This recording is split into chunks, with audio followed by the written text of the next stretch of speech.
A rare sighting in northern Colorado Springs this afternoon when people spotted a large moose wandering through a neighborhood park far from the mountains. Yeah, Fox 21's Carolyn Felling explains how officials safely removed the moose from an area that usually never sees wildlife like this. Scott, Rachel, it all happened off of Woodman Park and Dublin Boulevard. This is the 650-pound moose Colorado Parks and Wildlife had to move out of Cottonwood Creek Park earlier today. The people in the area say they've never seen this type of animal so far east in the city.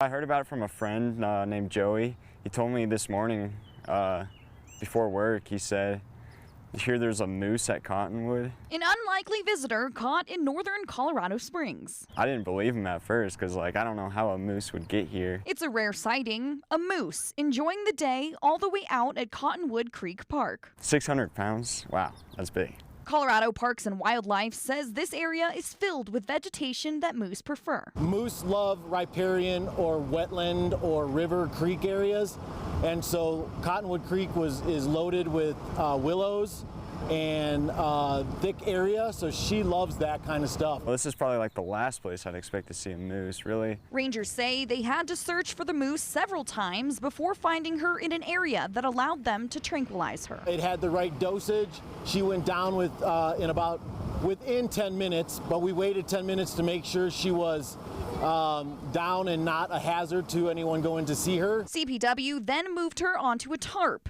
using a 12,000-pound winch, which pulled her up the hillside and put her safely into a trailer. I'm honestly thinking I'd rather see a bear. I feel like a moose would be more dangerous from what I've heard. Moose can overheat, which is why rangers called a nearby fire station to spray her with cold water and keep her cool before giving her a wake-up drug. We got them to come over and they've hosed her down. She's awake, she's standing, she's doing her own thing. CPW says moose are more common in Colorado than people think. They are also extremely dangerous. You will find in the woods, if you run into a moose and they are aggressive or want to charge you, you need to run. And if you run into one, find a tree to go up, find a big rock to go behind, or a vehicle to get into, because moose are the biggest thing out there. CPW says if you are in the forest, make sure your dog is on a leash, as most moose see other animals as threats. Rangers eventually took this one to a better habitat within southeast Colorado where she can thrive. Scott and Rachel.